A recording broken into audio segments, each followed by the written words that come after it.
Hello everyone, good evening. Welcome to Glance Academy. दोस्तों, आज हम लोग कवर करेंगे करंट अफेयर्स की सीरीज में नेक्स्ट टॉपिक को, क्योंकि आप लोगों के लिए हमारी टीम के द्वारा घटनासार हाफ ईयरली जो मैगजीन आई थी 2024 की, जिसमें जनवरी से जून 2024 तक का पूरा करंट अफेयर था, उसको बहुत सिंप्लीफाइड तरीके से, बहुत इजी लैंग्वेज में और इम्पॉर्टेंट पॉइंट को ध्यान में रखते हुए हैंड रिटन नोट्स तैयार किए गए, जिसमें हम लोगों ने नेशनल अफेयर्स की क्लास को कंप्लीट किया, इंटरनेशनल कंप्लीट किया, इकोनॉमी कंप्लीट किया और कल यूपी बजट के साथ यूपी स्पेशल भी कवर कर लिया गया।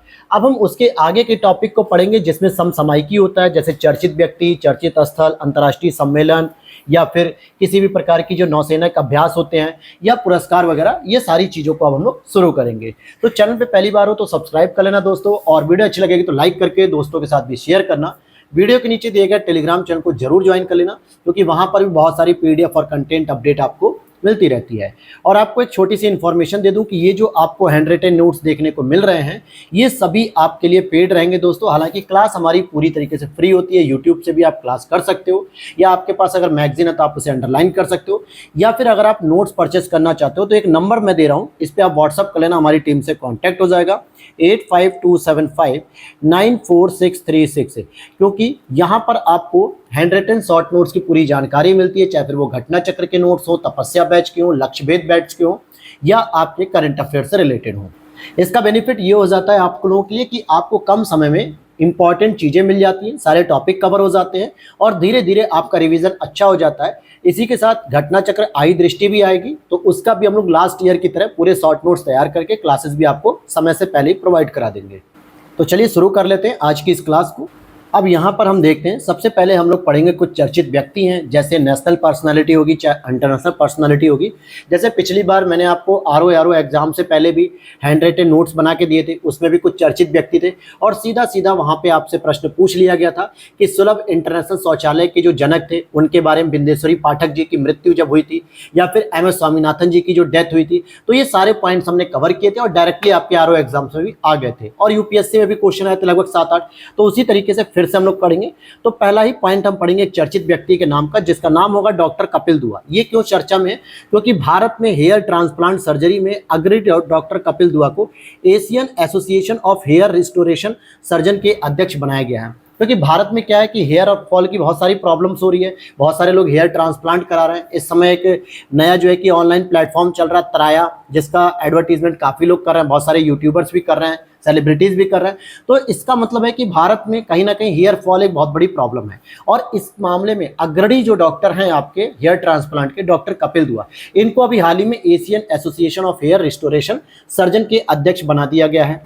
तो ये संस्था पूरे एशिया के स्तर पे काम करती है, जहाँ पे भारतीय व्यक्ति के लिए गर्व की बात है और भारत के लिए भी गर्व की बात है कि हमें इतने बड़े बड़े पदों पे सम्मानित किया जाता है। नेक्स्ट अगर हम बात करेंगे काम्या कार्तिकेयन की बात करेंगे। काम्या कार्तिकेयन अपने पिता S कार्तिकेयन के साथ 20 मई 2024 को माउंट एवरेस्ट की चढ़ाई पूरी कर भारत की सबसे युवा, मात्र 16 वर्ष की और 9 महीने की उम्र, अर्थात मान के चलो 3 महीने बाद ये 17 साल की कंप्लीट हो जाती, पर्वतारोही बनी है। तो अगर आपसे पूछता है कि भाई भारत की सबसे युवा पर्वतारोही का नाम क्या है, या स्टेटमेंट वाइज दे देगा, तो काम्या कार्तिकेयन हो जाएंगी। वहीं करीना कपूर खान, जी हाँ, सैफ अली खान की वाइफ जो मैं है उन्हीं की मैं बात कर रहा हूँ, करीना कपूर खान जी की बात करेंगे। तो 4 मई 2024 को UNICEF India, United nation children fund, UNICEF जिसे हम कहते हैं, इन्होंने बॉलीवुड अभिनेत्री करीना को अपना राष्ट्रीय राजदूत नामित किया है।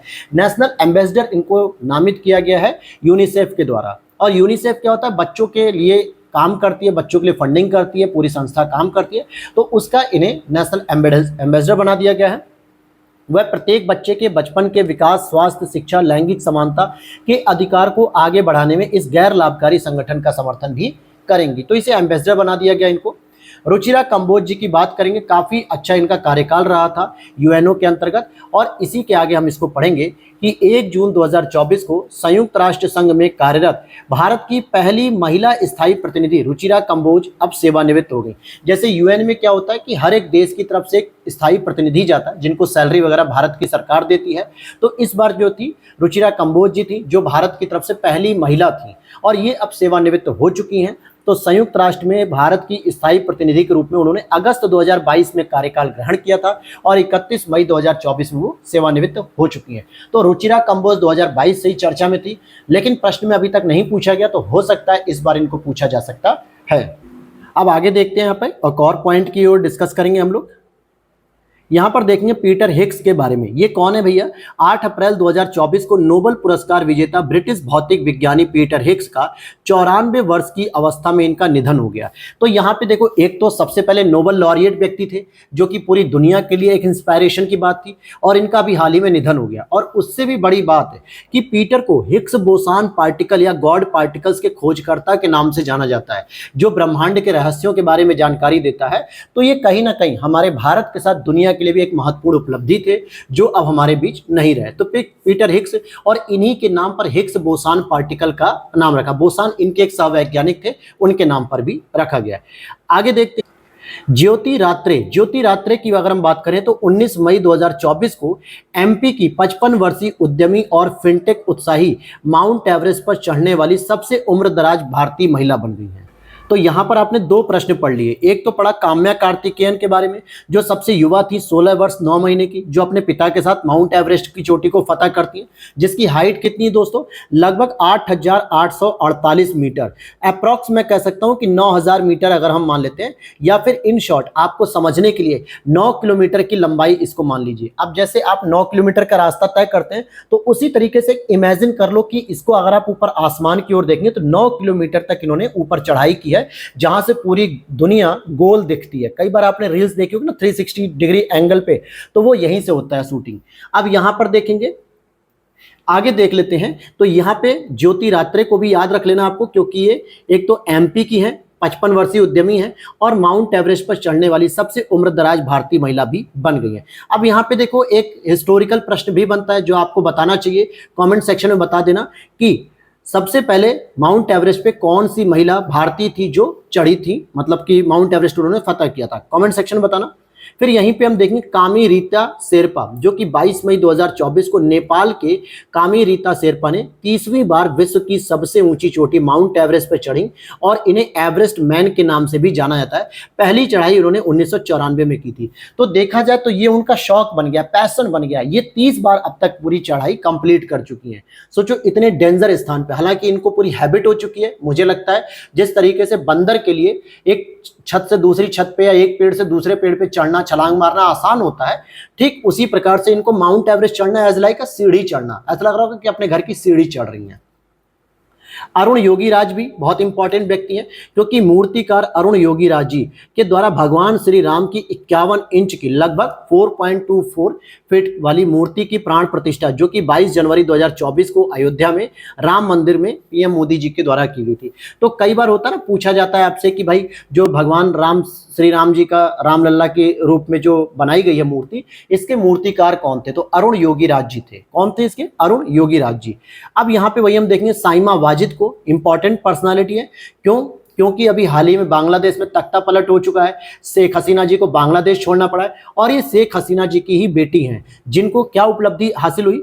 तो बांग्लादेश की साइमा वाजिद को विश्व स्वास्थ्य संगठन यानी कि WHO के द्वारा दक्षिण पूर्व एशिया की क्षेत्रीय निदेशक के रूप में नियुक्त किया गया है, और 1 फरवरी 2024 को इस पद का कार्यभार भारत की पूनम खेत्रपाल से इन्होंने ग्रहण किया। इससे पहले पूनम खेत्रपाल के पास यह पद था जो भारत की थी, अब बांग्लादेश की साइमा वाजिद को दे दिया गया, क्योंकि WHO तो इंटरनेशनल लेवल पर काम करता ही है, साथ ही साथ उसके कुछ रीजनल ऑर्गेनाइजेशन भी होते हैं, जहां पर WHO क्या करता है, उसी रीजनल ऑर्गेनाइजेशन के अंतर्गत जो भी देश में पढ़े लिखे अच्छे एजुकेटेड लोग होते हैं, उनको इस डायरेक्टर की पोस्ट पे दे दिया जाता है।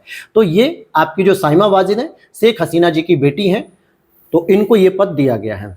आगे देखते हैं, हम मुनव्वर राणा जी की बात करेंगे। ठीक है, मुनव्वर राणा जी की बात करते हैं तो प्रसिद्ध उर्दू शायर हैं मुनव्वर राणा जी, जो कि 14 जनवरी 2024 को लखनऊ में ही इनका निधन हो गया। हालांकि इनका जन्म भी 26 नवंबर 1952 को रायबरेली यूपी में ही हुआ था। तो यूपी के रायबरेली में इनका जन्म, निधन इनका लखनऊ में। तो उत्तर प्रदेश का स्पेशल बन सकता है, क्योंकि मुनव्वर राणा की आप लोगों ने भी कोई ना कोई शायरी को जरूर गीत गाया होगा या उनकी शायरी को जरूर सुना होगा। तो ये मुनव्वर राणा जी हो गए। अब चलते हम चर्चित स्थलों की बात कर लेते हैं। जैसे पहला ही स्थल आपका आएगा प्रकाशम। भाई क्या है प्रकाशम के बारे में? जो कि आंध्रा अर्थात आंध्र प्रदेश के अंतर्गत है। तो यहाँ आप देखोगे बड़ोदरा विश्वविद्यालय के पुरातत्वविदों ने जून 2024 में आंध्रा के प्रकाशम जिले में दुनिया के सबसे पुराने लगभग 41,000 वर्ष पुराने शुतुरमुर्ग के घोंसले की खोज की है। और जर्मनी, ऑस्ट्रेलिया और अमेरिका के पुरातत्वविदों ने भी खोज में योगदान किया। तो यहाँ पे देखोगे 4 देशों का योगदान हो गया। पहला जर्मनी, ऑस्ट्रेलिया, अमेरिका के साथ साथ हमारे भारत के भी वैज्ञानिक इसमें शामिल हुए जो पुरातत्वविद थे, हिस्टोरियन थे। भारत में भी कौन सी यूनिवर्सिटी के थे तो आपसे पूछा जा सकता है, तो बड़ोदरा विश्वविद्यालय। और ये दुनिया का सबसे प्राचीन घोंसला यहाँ पे इनको मिला है शुतुरमुर्ग का। 41,000 वर्ष पुराना ये घोंसला था। कहाँ पे मिला? प्रकाशम में। प्रकाशम कहाँ होता है? आंध्र प्रदेश के राज्य में आता है, एक जिला है। फिर बात करेंगे हम गुजरात में पड़ता बेट। जैसे देखोगे साधु बेट द्वीप भी एक गुजरात में स्थित है। और अगर हम बात करें साधु बेट द्वीप की, तो वहां पे सरदार वल्लभ भाई पटेल जी की मूर्ति है जो कि वी राम सुतार जी ने बनाई है। लेकिन यहाँ पे हम बात करें पड़ता बेट की, ये क्यों चर्चा में है? क्योंकि यहाँ पे केरल विश्वविद्यालय के पुरातत्वविदों ने गुजरात के पड़ता बेट में 5200 वर्ष पुरानी हड़प्पा बस्ती की एक खोज की है। अभी तक हम लोग जो पढ़ते ना कि हड़प्पा बस्ती के बारे में कि लोथल मिली, रंगपुर मिली, धौलावीरा मिली, ये सब मिले हैं। लेकिन उन्होंने बताया केरल विश्वविद्यालय के जो पुरातत्वविद थे, हिस्टोरियन थे, कि भाई पड़ता बेट में भी एक हड़प्पा बस्ती मिली है जो बहुत पुरानी है। उत्खनन से प्रारंभिक हड़प्पा से लेकर उत्तर हड़प्पा काल तक के कंकाल मिले हैं, मिट्टी के बर्तन मिले हैं, जानवरों की हड्डियां मिली हैं, अर्ध कीमती पत्थर मिले हैं, टेराकोटा स्पिंडल भंवर मिले हैं, तांबा, विभिन्न उपकरण।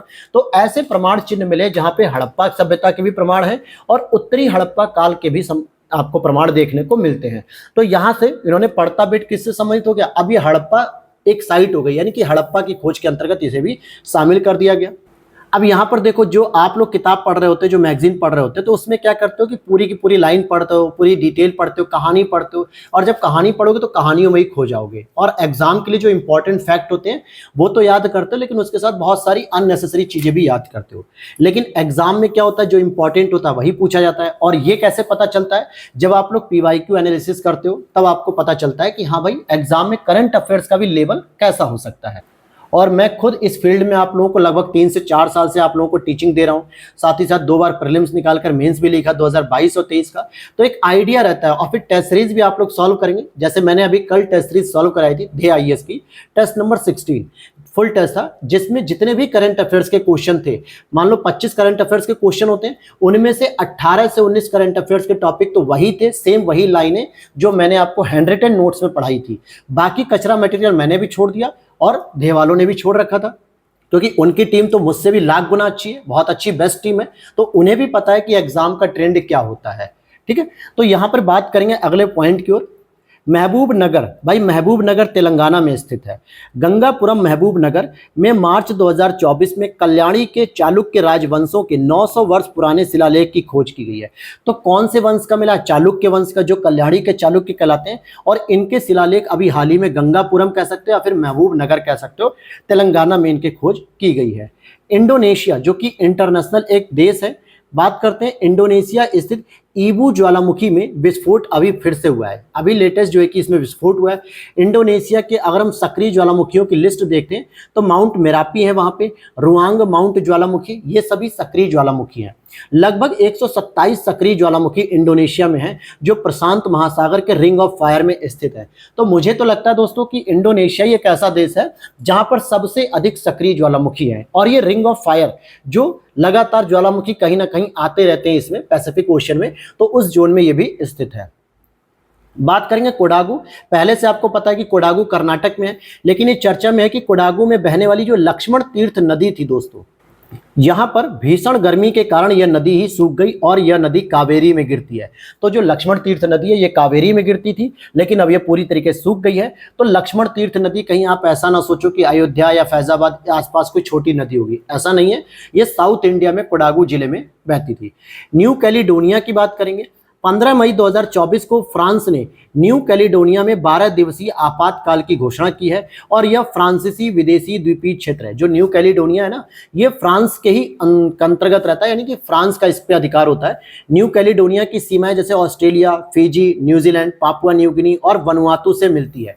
तो ये आप अगर जो माइक्रोनेशिया, पोलिनेशिया वाला जो देश देखते हैं, वहीं पर आपको देखने को मिलेगा। अगर मैं और लॉजिकल तरीके से आपको बताऊं तो आपने ऑस्ट्रेलिया के नॉर्थ ईस्ट ईस्ट में जो ग्रेट बैरियर रीफ देखी होगी, प्रवाल भित्ति देखी होगी, उसके थोड़ा सा राइट में अगर आप देखोगे तो वहां पे न्यू कैलिडोनिया देखने को मिल जाएगा। उसी के ऊपर आपको वनुआतू देखने को मिलेगा, उधर साइड में आपको फिजी देखने को मिलेगा, नीचे आपको पैसिफिक ओशियन और न्यूजीलैंड देखने को मिल जाएगा। तो ये सारे देश इसके आसपास बाउंड्री शेयर करते हैं। और इस पे जो कंट्रोल होता है वो किसका होता है? फ्रांस का कंट्रोल होता है। इसने अभी हाल ही में क्या किया है? एक आपातकाल घोषित किया है 12 दिवसीय। अब चलते हैं नवीन नियुक्तियों की बात कर लेते हैं, जो अलग अलग पदों पे, जो विभागीय पदों पे नियुक्तियां होती हैं। अच्छा, एक और इन्फॉर्मेशन दे दूं कि आज शाम को आपको सीसैट के जो पीवाईक्यूज में करा रहा था 2012, 13, 14 के, तो आज 2015 का पेपर करा दूंगा, कल 2016 और उसके अगले दिन 2017।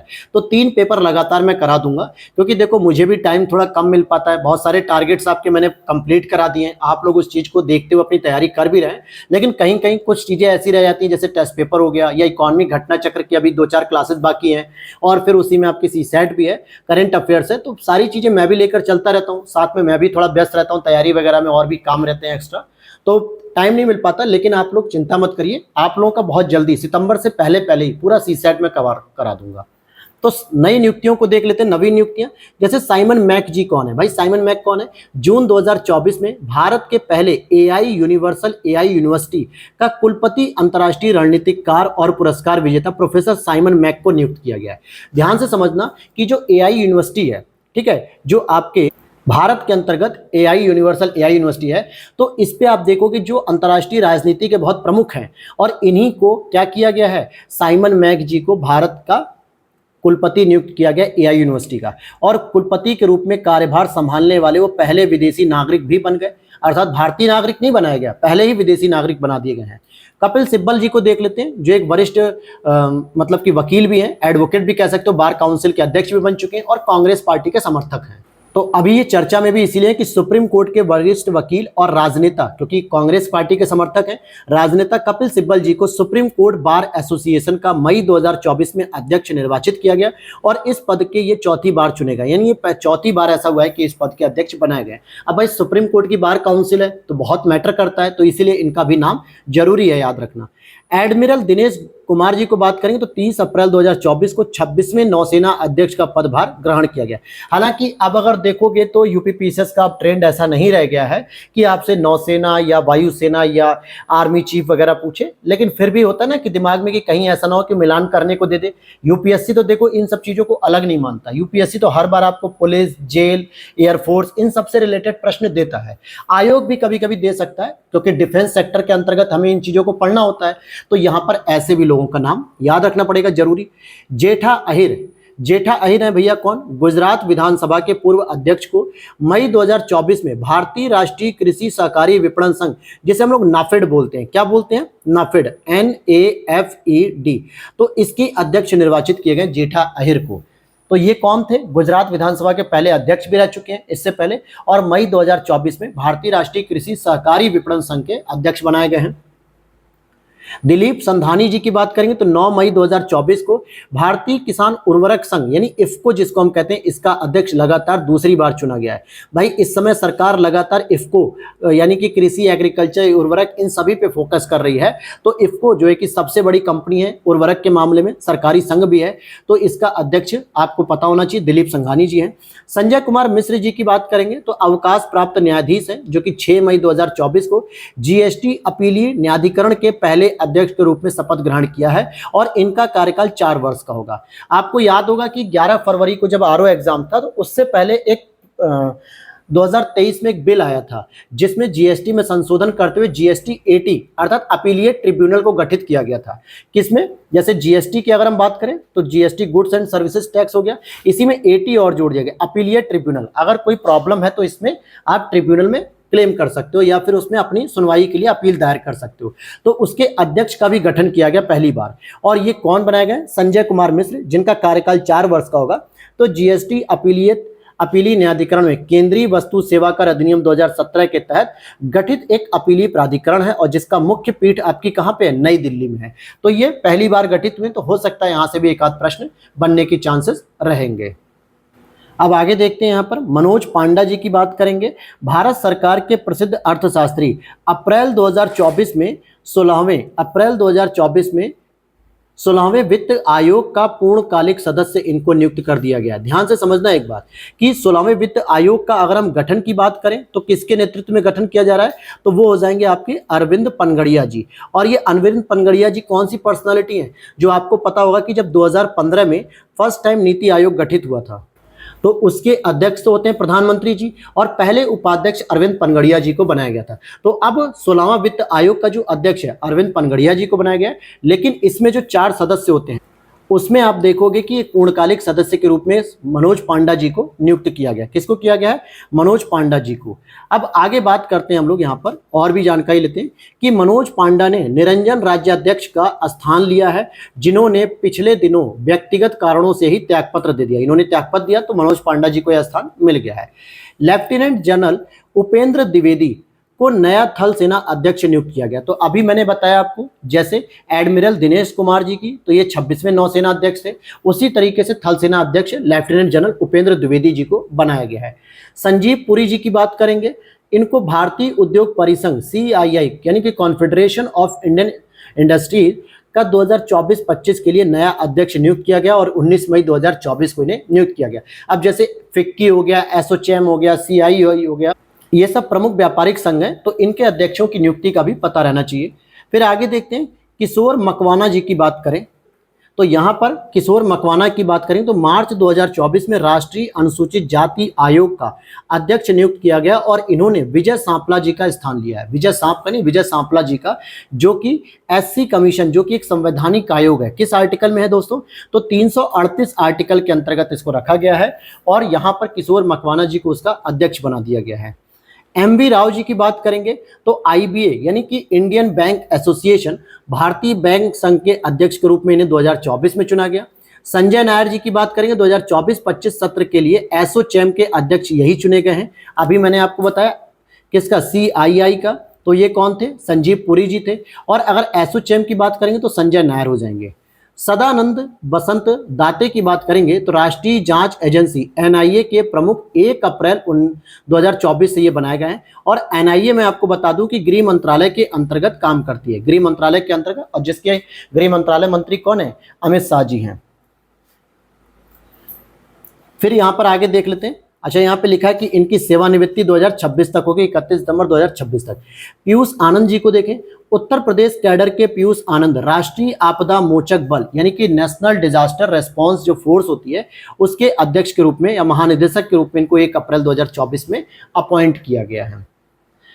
आगे देख लेते हैं यहाँ पर नरसिंह यादव। नरसिंह यादव जी कौन है भैया, 24 अप्रैल 2024 को राष्ट्रमंडल खेलों के पूर्व स्वर्ण पदक विजेता नरसिंह यादव जी को भारतीय कुश्ती महासंघ वर्ल्ड, मतलब कि देखोगे कि महासंघ जो है कि भारतीय कुश्ती महासंघ के एथलीट आयोग का अध्यक्ष चुना गया है। तो जो भारतीय कुश्ती महासंघ है आपका, उसका इनको एथलीट आयोग का अध्यक्ष चुन लिया गया नरसिंह यादव जी को।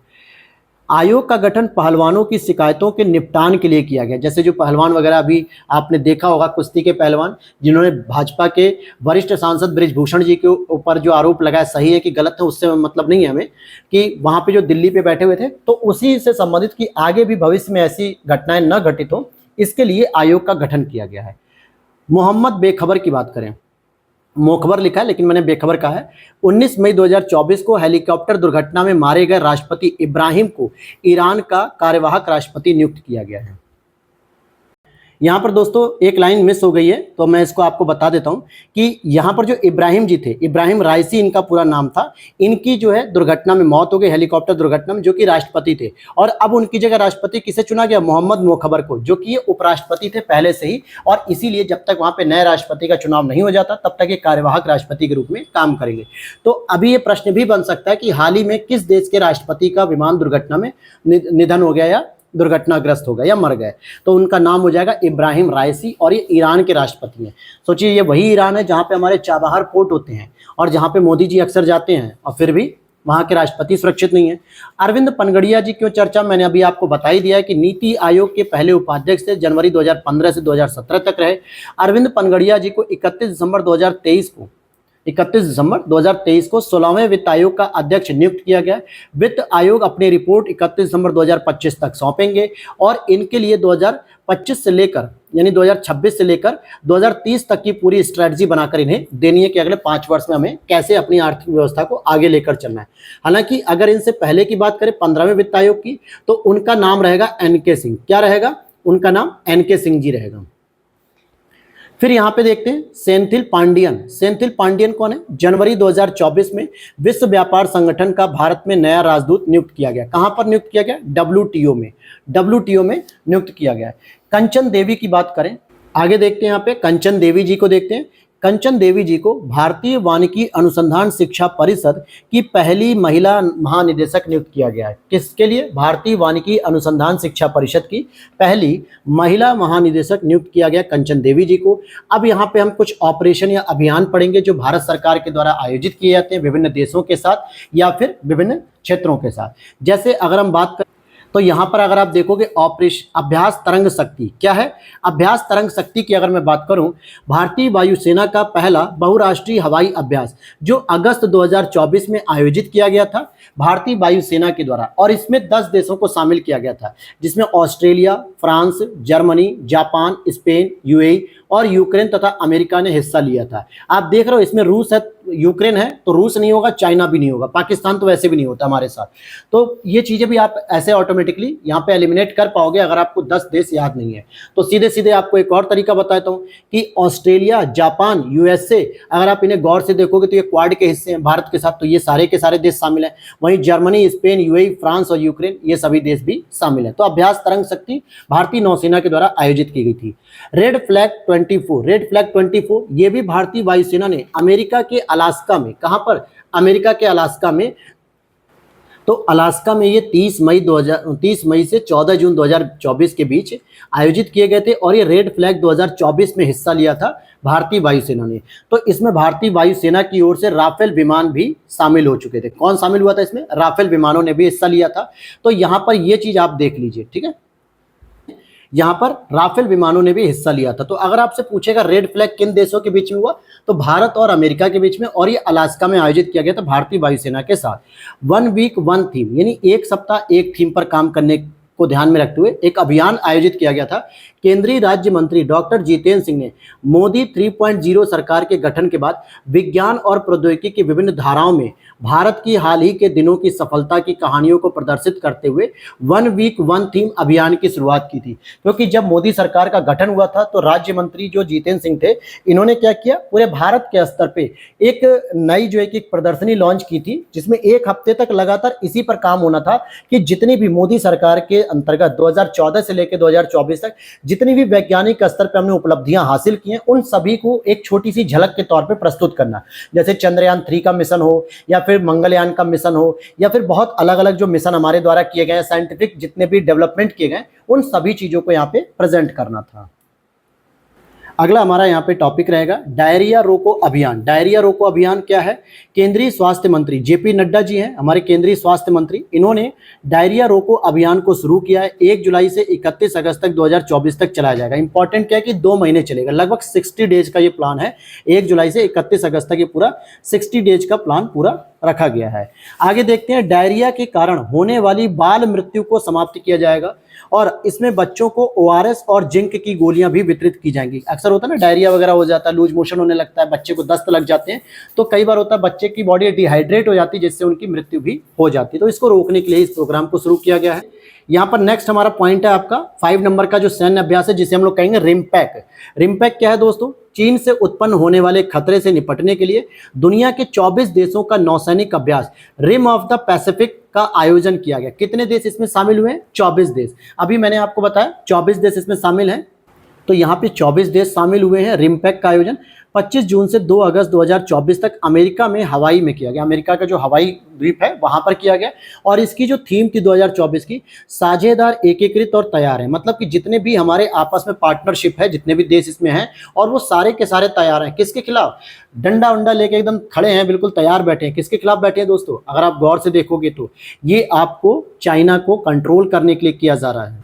तो ये रिम्पैक एसोसिएशन हो गया, मतलब अभियान। और यह अभ्यास दुनिया का सबसे बड़ा समुद्री अभ्यास भी हो गया। क्यों हो गया? क्योंकि भाई इसमें 24 देश आपके शामिल हो गए हैं।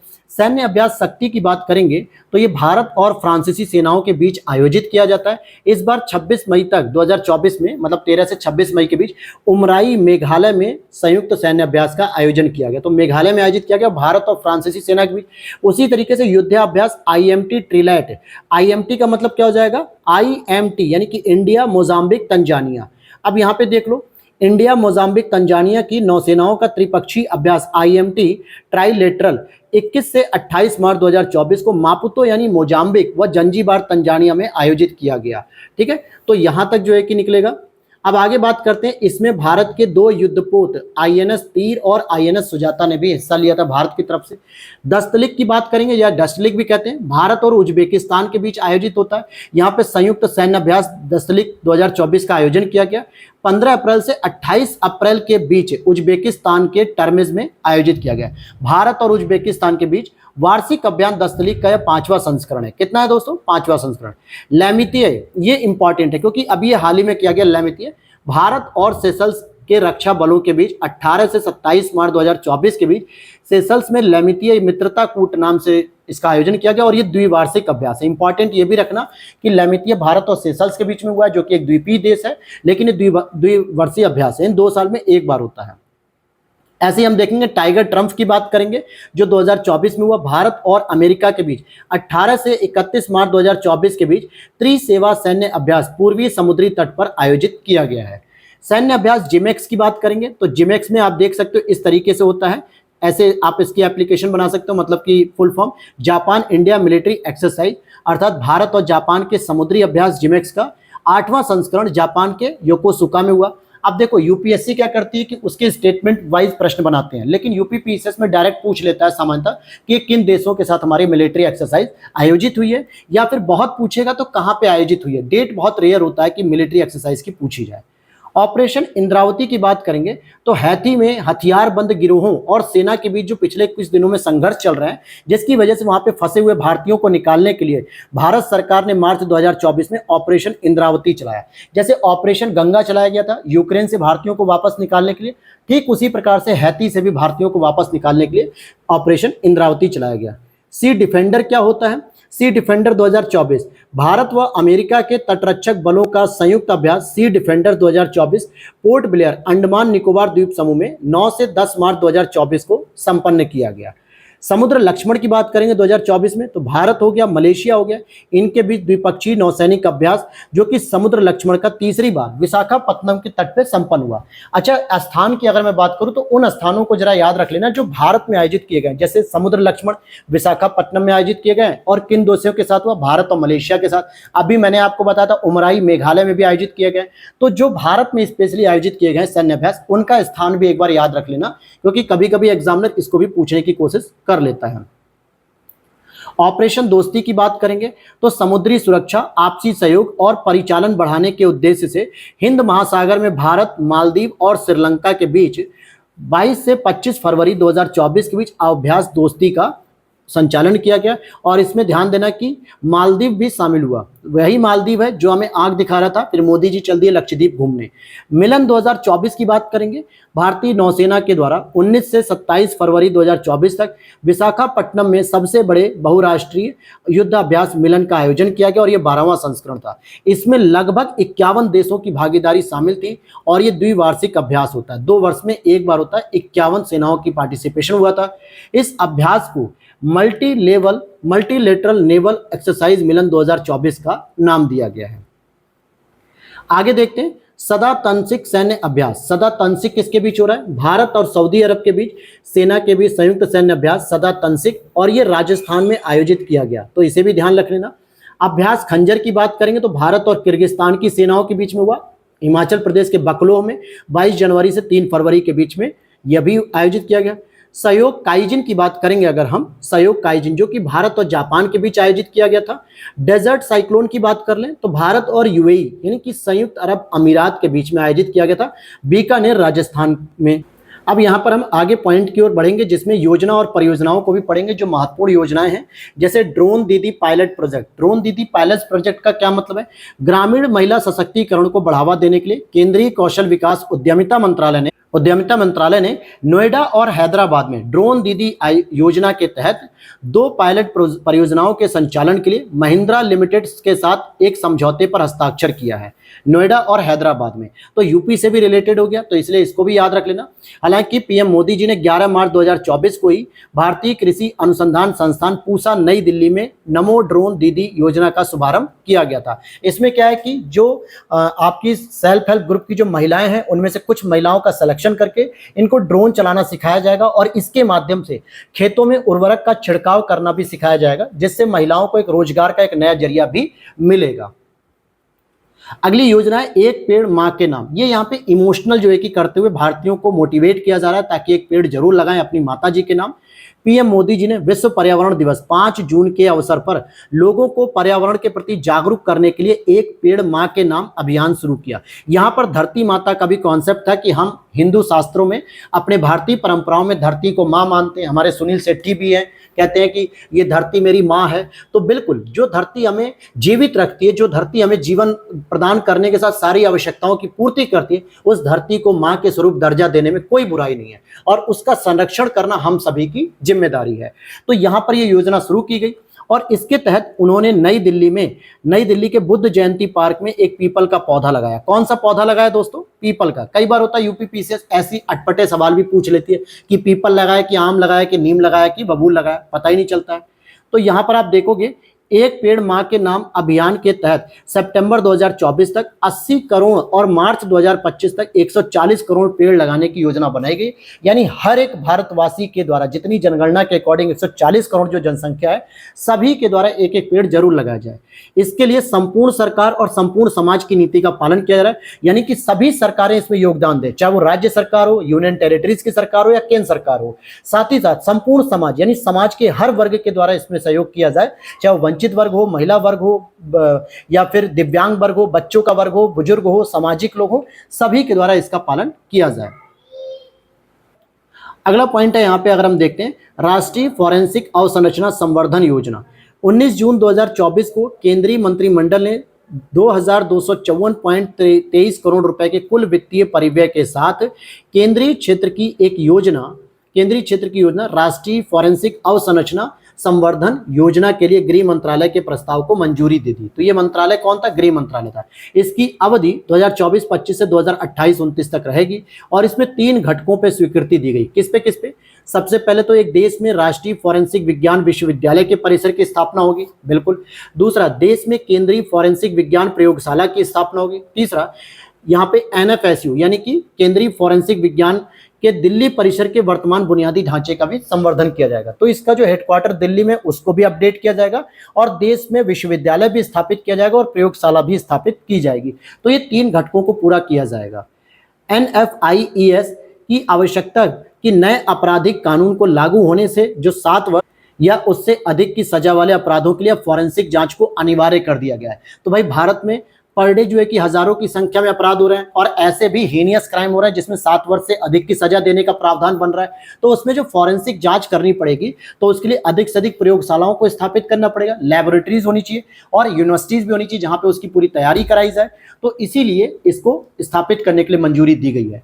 फॉरेंसिक विज्ञान अगर हम बात करें, फॉरेंसिक विज्ञान प्रयोगशालाओं के कार्यभार में उल्लेखनीय वृद्धि की भी उम्मीद है और NFIES का वित्तीय परिव्यय यह गृह मंत्रालय द्वारा अपने बजट से उपलब्ध कराया जाएगा। यानी इसको केंद्र सरकार अलग से कोई बजट नहीं दे रही है, जो गृह मंत्रालय को बजट दिया गया है उसी में इसको इंक्लूड करते हुए यूज किया जाएगा। तो ये पॉइंट एक इंपॉर्टेंट है। आगे देखते हैं school on vehicles. School on vehicles पहल में मणिपुर की राज्यपाल अनुसुईया उइके ने 5 मई 2024 को बाल विद्या परिसर मणिपुर में स्कूल ऑन व्हीकल्स पहल की शुरुआत की है। नेक्स्ट है आपका पीएम मत्स्य किसान समृद्धि योजना की उप योजना को सरकार की मंजूरी मिल चुकी है।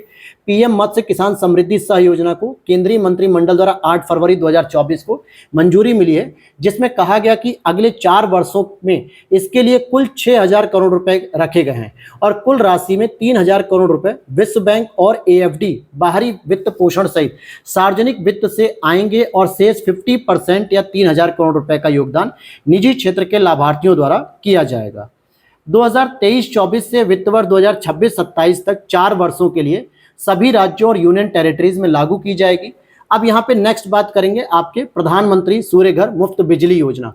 यह भी एक महत्वपूर्ण योजना है जो इस बार अभी दी जा रही है। जैसे सौभाग्य योजना इंपॉर्टेंट थी आपकी, प्रधानमंत्री हर घर बिजली योजना जो 2017 में राजस्थान से शुरू की गई थी, और इस बार एक नई योजना होगी सूर्य घर। सूर्य घर का मतलब क्या हो गया, कोशिश की जाएगी कि मैक्सिमम घरों के ऊपर एक सोलर पैनल लगाया जाए जहां से बिजली का प्रोडक्शन हो और हर परिवार को 300 यूनिट तक फ्री मिले। तो इससे संबंधित ये योजना लाई गई है। क्या है योजना? 22 जनवरी 2024 को नई सरकारी योजना प्रधानमंत्री सूर्योदय योजना की घोषणा की गई, जिसे अब प्रधानमंत्री सूर्य घर मुफ्त बिजली योजना के नाम से 13 फरवरी 2024 को शुरू किया गया है। प्रधानमंत्री जी के अनुसार इसमें 75,000 करोड़ रुपए से अधिक का निवेश किया जाएगा और योजना के अनुसार छत पर सौर प्रणाली लगाने से हर एक परिवार को हर महीने 300 यूनिट तक बिजली निशुल्क प्राप्त हो जाएगी, निशुल्क मिलने लगेगी। साथ ही साथ जो अतिरिक्त बिजली मिलेगी, क्योंकि सूर्य तो जो है कि अपने चरम स्थिति पे रहते हैं, हमेशा 35 डिग्री 40 डिग्री 28 डिग्री का टेम्परेचर रखते हैं, तो इससे अतिरिक्त बिजली की भी जो आपूर्ति होगी, जो मिलेगी आपको एक्स्ट्रा, वो आप बिजली वितरण कंपनियों को भी कर सकेंगे, अर्थात उनका वितरण बिजली कंपनियों को कर सकेंगे। पीएम सूर्योदय योजना का जो लक्ष्य है 1 करोड़ घरों पर सौर ऊर्जा प्रणाली स्थापित करने का टारगेट रखा गया है और पीएम सूर्य घर मुफ्त बिजली योजना के तहत 1.2 लाख रुपए का जो 2 किलोवाट का रूफटॉप सोलर पैनल आता है ना, वो मात्र 30,000 रुपए में लगवाया जाएगा। यानी अगर आप इस योजना के तहत एक लाभार्थी बनना चाहते हो, जो भी इसकी और सेवा शर्तें हो, तो उसके तहत आपकी जो 1.25 लाख का जो सोलर पैनल आता है 2 किलोवाट का, वो सामान्यतः 30,000 रुपए मिल जाएगा, क्योंकि बाकी पैसा कौन व्यय करेगा? योजना पे 75% केंद्र सरकार और राज्य सरकार सब्सिडी और अनुदान देंगी। तो केवल आपको 30,000 रुपए पेमेंट करना, बाकी सारी योजना जो है कि आपको फ्री मिल जाएगी, सारा रूफटॉप सोलर आपका लग जाएगा। तो यहां तक आज हम लोगों ने कंप्लीट कर लिया है, जिसमें चर्चित स्थल, चर्चित व्यक्ति और आपकी सैन्य अभ्यास देख लिए, कुछ महत्वपूर्ण योजनाएं भी देख ली। ये सभी चीजें आज हमने कंप्लीट की है। तो वीडियो अच्छी लगी हो तो लाइक कर देना दोस्तों, साथ ही साथ चैनल पे पहली बार हो तो सब्सक्राइब कर देना और वीडियो के नीचे दिए गए व्हाट्सअप नंबर या फिर 8527594636, इस पर आप व्हाट्सअप करके इस पीडीएफ की जानकारी ले सकते हो, जहां पर आपको थोड़ा सा अमाउंट पे करने के बाद आपको ये पीडीएफ मिल जाएगी, जिसमें पूरी घटनासार जनवरी से लेकर जून 2024 की पूरी हैंड रिटन नोट सारे टॉपिक के साथ कवर किया गया है। तो मिलते हैं नेक्स्ट वीडियो में। Thanks for watching. जय हिंद, जय भारत।